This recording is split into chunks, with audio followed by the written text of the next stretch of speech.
Ego Death is absolutely the internet's best album. If you're looking for something that can sort of give you hope for the future of alternative soul, neo soul, alternative R&B, Ego Death is it. It's absolutely the record that everyone should have listened to and said, okay, how can we make something that sounds like this, but it's our own style?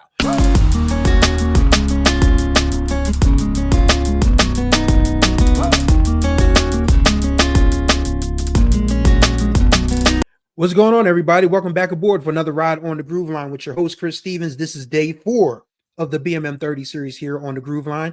And what that means is, if this is your first time tuning in, the Black Music Month 30 series. June is Black Music Month. There's 30 days in the month of June. So what that means is there will be a different episode each day during the month talking about a different Black music artist, band, genre, producer, songwriter, history, era. We got it all covered for you. So be sure to subscribe to the channel, tap the notification bell to be notified of everything that drops on this channel. Don't forget to like and comment on the videos. This is an open forum to discuss music. This channel grows with your participation. So don't be afraid to like, comment, share your thoughts, because that's what music fans do. We talk about music. So this is an open forum for you to talk about music. You're free to do so. All right, so it's day 4, and of course, you know, I generally stay in the era of the 70s and 80s and 90s because that's sort of my wheelhouse. But I gotta say, there was some really good music that was hatched in the 21st century, and it came from these folks. Have you seen this band lately? It's the internet. If you're not familiar, shout out to Complex Music for sharing this lovely image last week. It says the internet is back in the studio. If you're not familiar, that's Sid the Kid up there at the controls, Matt Marshall with the microphone in his hand, Steve Lacy sitting to Matt's left, and I can't picture who that is on the right. He might be on to the left of Steve Lacy. He might be a new member.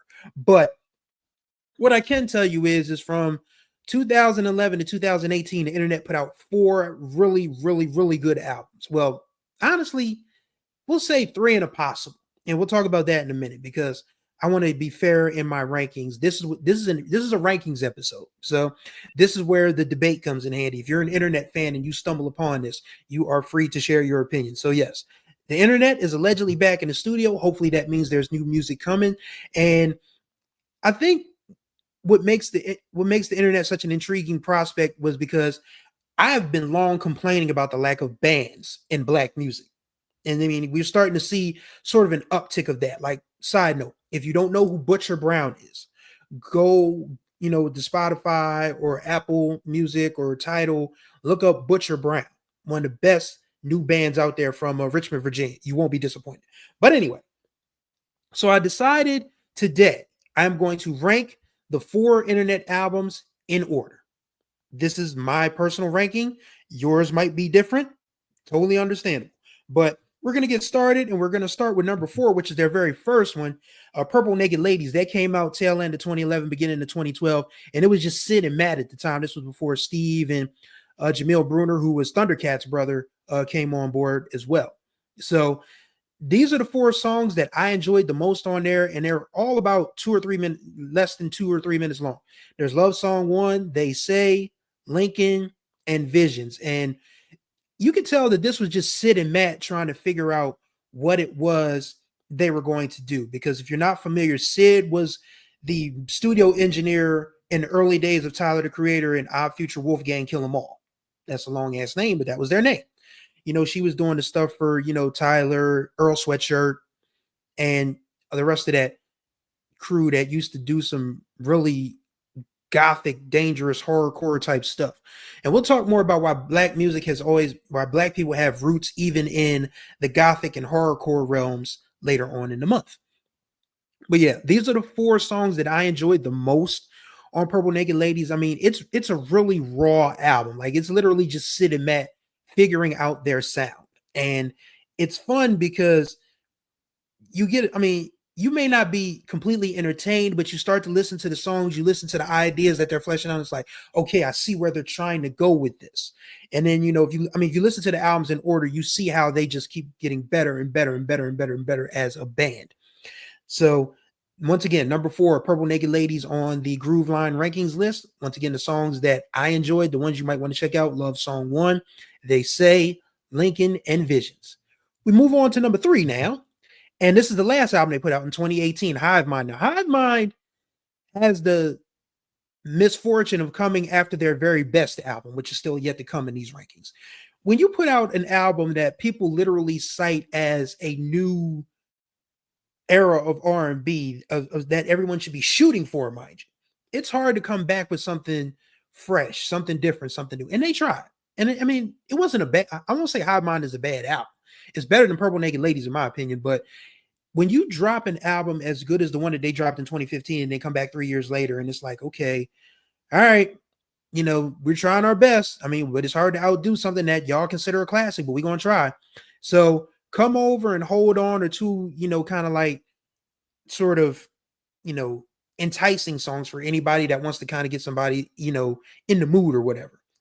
And Burbank Funk Roll was the first single, and it's got that drum sample that, if you're a hip hop head, you know exactly what drum sample this is. And it's not Clyde Stubblefield, it's not Ashley's Roach clip.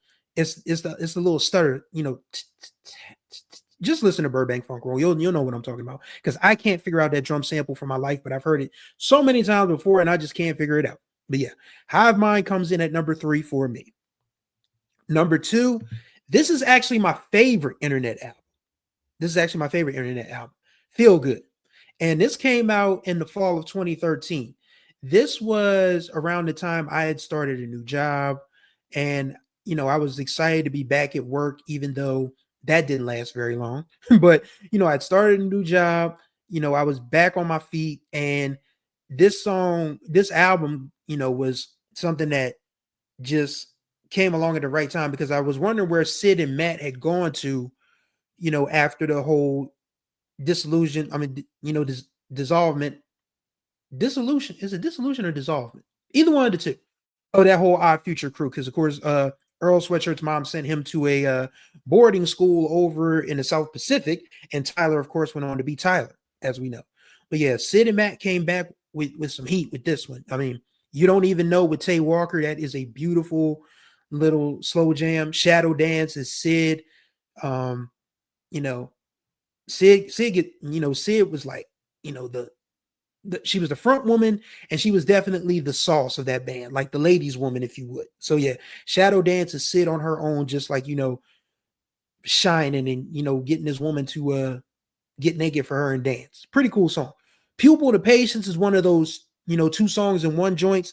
I greatly enjoyed the Patience part of it, because it's just an instrumental that just sounds jazz fusiony and electro at the same time. It's just something that, if you listen to it, it'll take you to a zone, and it's just like a real chill place to be. Higher Times with Jesse Boykins, that one ends the album, and it's the song that I felt like should have carried them into the next album, but they knew better than I did. I mean, Higher Times is just one of those sort of, I won't call it jazz fusion, and I won't call it like, it's sort of Khruangbin-ish, actually. The drums are anyway. But yeah, the drums actually have a Khruangbin-ish kind of sound to it. So Higher Times is obviously about higher times, And Don't Ya is the lead single from the album. That was actually produced by Chad Hugo of the Neptunes. So this is how we knew that the internet was back for real, when Chad Hugo wanted to get in the studio with them, and with all these folks, with Sid, with Matt, with Steve, with Jamil Bruner. And it turned out to be one of their best albums. It went to number 3 on the R&B charts in the beginning of 2014. So, and they really just established themselves as a band to be reckoned with. The next album, however, and of course it's number 1. It's number 1 on everybody's list, because it was just so damn good. Oh my God, that album was so good. Number 1, Ego Death. You can't go wrong with this one. I don't care what you do. I don't care what your internet preference is. You will invariably come back to Ego Death, because it is just that damn good. All right, you got Girl, which was produced by Kaytranada. This is when some of us discovered Kaytranada for the first time, and it was a wonderful discovery. Under Control was pretty smooth. Palace Curse closes out the album. The Curse part of it is more along my speed, but Palace isn't bad either. Special Affair, another single off the album, which was pretty cool. And Getaway, that's Sid at her best, telling her loved one to come with her and, let's just go to space and get away and all of that stuff.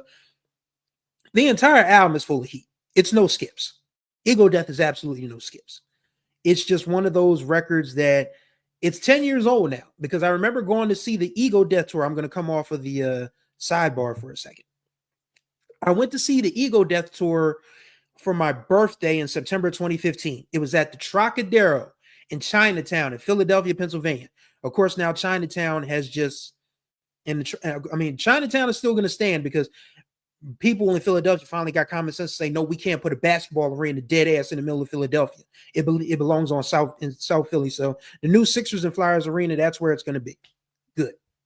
But yeah, the Troc is closed as far as I know. But yeah, I went there. I met a friend there, someone that I knew from Twitter, and she was just so annoyed that it took so long for the internet to hit the stage because they had a opening act. The opening act was a group of was a band of sisters called Saint Beauty, and I think they still perform if I'm not mistaken. But you know, the person I came with, she wasn't feeling it. She was like, "I'm going home."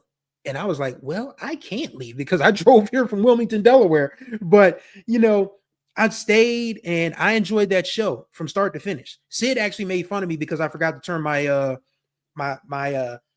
my flashlight on my phone when she was telling people to, put your flashlights in the air. And she was like, damn, you ain't got your flashlight on, bro. She saw me all the way in the back. Because the Troc's not a real big thing anyway. But Sid roasted me for that. And people turned around and laughed. And I was like, shit, my bad. And I finally found it. And I was like, here we go. So yeah, that was fun. But yeah, Ego Death is absolutely the internet's best album. If you're looking for something that can sort of give you hope for the future of alternative soul, neo soul, alternative R&B, Ego Death is it. It's absolutely the record that everyone should have listened to and said, okay, how can we make something that sounds like this, but it's our own style, but we still need to follow this as a blueprint, give it, follow along that format. And for some strange reason, people have just not really followed behind it from a pop perspective. I mean, there are definitely bands that and R&B artists that don't get that radio recognition, that video recognition or whatever. But again, Ego Death, it's 10 of 10. It's no skips. It's 5 stars. It's 5 mics, whatever you want to call it. Just listen to it. And if you feel differently, get your money back. But then again, you'll stream it, so you probably won't have to pay for it. But I promise you, you will find something you like about Ego Death on at least 75% of the album. I guarantee it. I guarantee. Charles Barkley style. I guarantee. I didn't mean to talk into the mic that damn loud. Sorry, but I just had to make a point. But yes, Ego Death. So if you missed the rankings, we'll go back through them really quickly. Number 4 on my list is Purple Naked Ladies. Number 3 is Hive Mind. Number 2 is Feel Good. And the top internet album is Ego Death. That's my rankings. Yours might differ. So feel free to share your opinions in the comments. And that's going to do it for day 4 of the Black Music Month 30 series here on the Groove Line. Greatly appreciate y'all for watching and listening. As always, once again, contact information is in the description below. Don't forget to like and comment on these videos and subscribe if you're new. It's greatly appreciated. We're going to be here a while. We're here for June and then for the foreseeable future. Got some guests coming on. Going to talk about more music as the year progresses, new, old, whatever. So thank y'all for riding aboard with us this time on the Groove Line. Till next time we ride, y'all be good or be good at it.